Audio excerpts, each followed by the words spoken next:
everyone, how are you all? I hope all of you are fit and fine. This is Kittu and today we are going to read the next part of the chapter, that is hydrogen. Yes, that is hydrogen. And I hope all of you have watched the first and the second part of the chapter hydrogen. And I also hope that you all have answered the questions that were given in the description box. Have you answered? I hope so that you have answered that. From now we have read the topics we have read what are hydrides, type of hydrides, isotopes of hydrogen, and we have also read what is water. That is the most easiest topic of this chapter. And we also read the structure of water. Now today we are going to know something more about water and ice. In last video we have read that water exists in three states in the nature: solid, liquid and gas. Yes, solid, liquid and gas. Today this is the structure of water in liquid state. In liquid state, only in liquid state, this is the structure of water in liquid state. In this, hydrogen bond is longer, that is 177 picometer, than the covalent bonds. These bonds are covalent bonds, and this is 95.7 picometer. Yes, this is 95.7 picometer. This is the structure of water in liquid state. Okay, and this one is the tetrahedral arrangement of oxygen atoms in ice. Means this is the structure of ice. Yes, what is the structure of ice? Ice is a 3D structure. It is a three-dimensional structure. If we see in the yes, this is the structure of ice, means tetrahedral arrangement of oxygen atoms. Ice structure is a three-dimensional structure. Yes, ice structure is a three-dimensional structure. In this, oxygen atoms are tetrahedrally arranged. These are tetrahedrally arranged, and the space between them, this space is known as vacant space.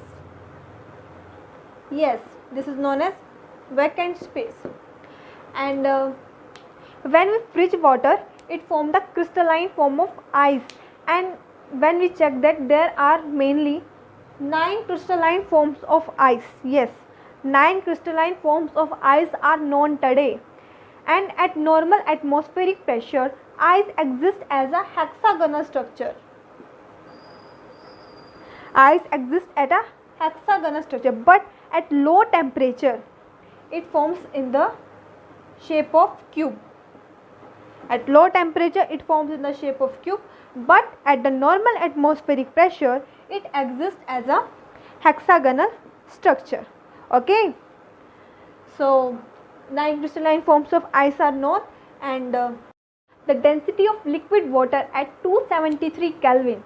The density of liquid water at 273 Kelvin is higher than that of ice, and that's why the ice always floats on water. Ice always floats on water. Am I right? Yes. हम बर्फ़ हमेशा पानी के ऊपर तैरती है, वो कभी उसके अंदर डूबती नहीं है, क्योंकि जो पानी की डेंसिटी होती है वो आइस से ज़्यादा होती है. पानी की डेंसिटी होती है 273 केल्विन, और ये आइस से, बर्फ़ से ज़्यादा होती है. But when this density goes on increasing, the hydrogen bond starts breaking down.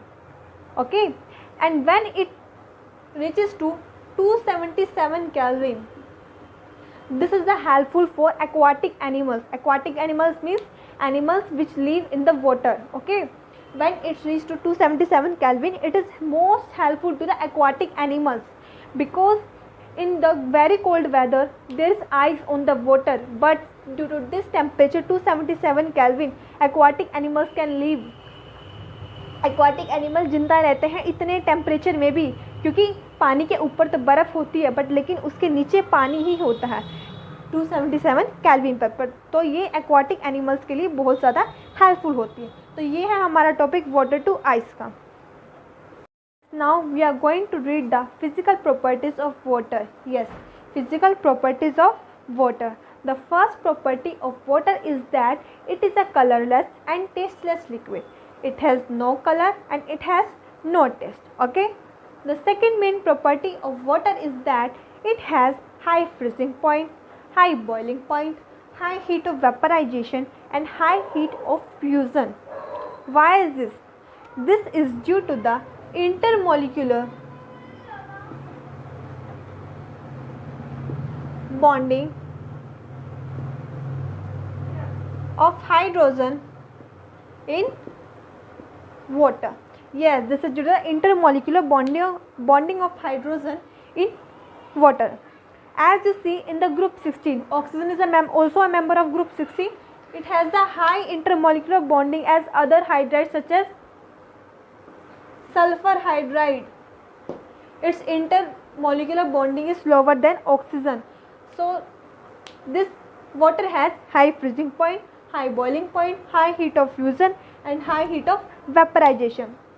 The next property is that if we compare water to other liquids, on the comparison, it has higher specific heat, higher thermal conductivity, higher surface tension and high dipole moment.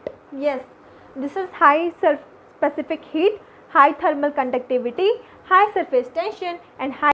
Yes, this property allows a very vital role in the biosphere because the higher specific heat, high thermal conductivity, high surface tension, this moderates the climate and our body temperature also.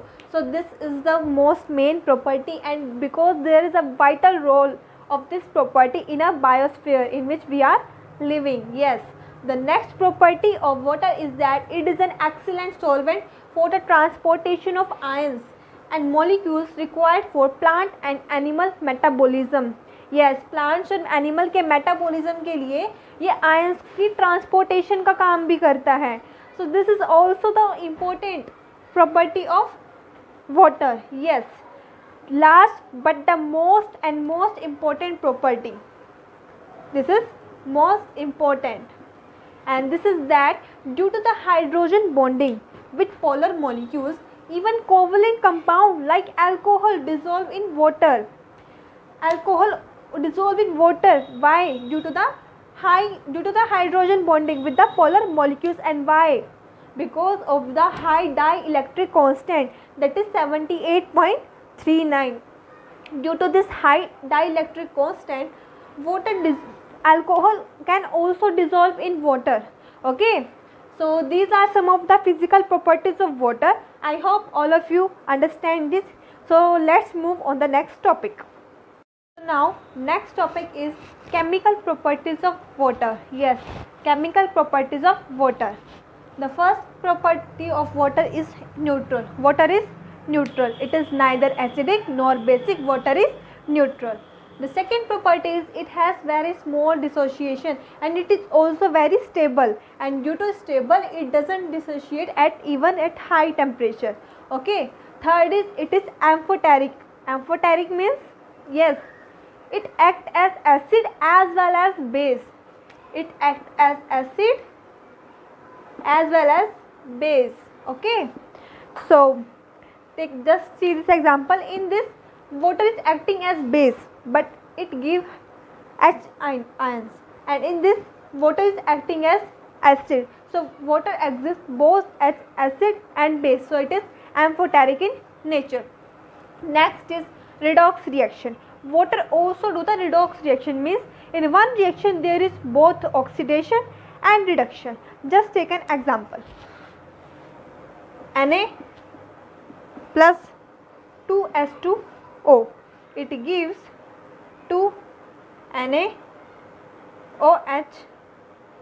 plus H2. In this sodium is oxidized. There is addition of oxygen, but in this water is reduced because oxygen is getting reduced. Okay, so this is an example of redox reaction of water. Next property is that it also do hydrolysis reaction due to its high dielectric constant. Yes, before few minutes we have read its high dielectric constant, and that was 78.39. Yes, due to its high dielectric constant, it has a very strong hydrating tendency. Next is hydrate formation. Yes, it also forms hydrates with reacting with some metals, that it forms, just take an example of CuSO4.5H2O, that is copper sulfate hydrate. Yes. And last is water is a good solvent. Water is a good solvent. It is solvent of both covalent as well as the ionic compounds. Yes. So these are some of the properties of water.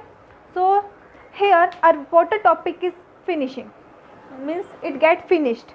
Okay, we have read chemical properties of water, physical properties of water, what is ice and the structure of water, structure of ice, and we also read something about water. So I hope you get some knowledge about the water. Okay, now we are going to read more about water, that is next topic is hard water and the soft water. Okay, yes, now we are going to read about the forms of water. There are many forms of water, and you know what is the purest form of water? Yes, the purest form of water is the rain water. Yes, बारिश का पानी सबसे pure पानी होता है, पर आप सभी सोचेंगे कि बारिश का पानी सबसे प्योर कैसे होता है, क्योंकि उसमें तो बहुत ज़्यादा मिट्टी होती है, बट लेकिन वो प्योर होता है, बट लेकिन जब वो अर्थ पर गिरता है तब उसमें डिज़ोल्व हो जाती है, जिसमें कि वो मिट्टी आ जाती है. Now we are going to read about the two forms of water, and that are hard water and the soft water.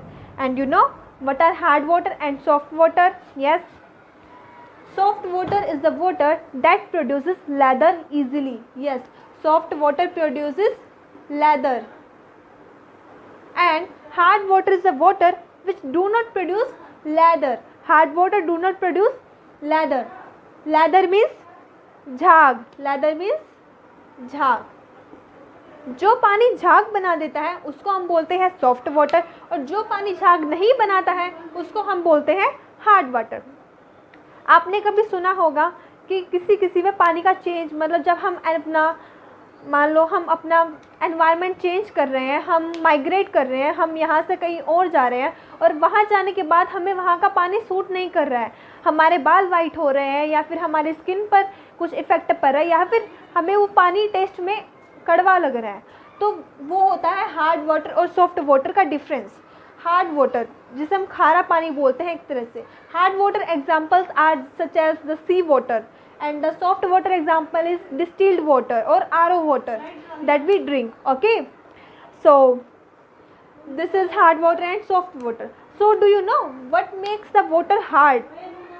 What makes the water hard? Yes, the presence of calcium and magnesium salt in the form of hydrogen carbonates, chlorides or sulfides make the water hard.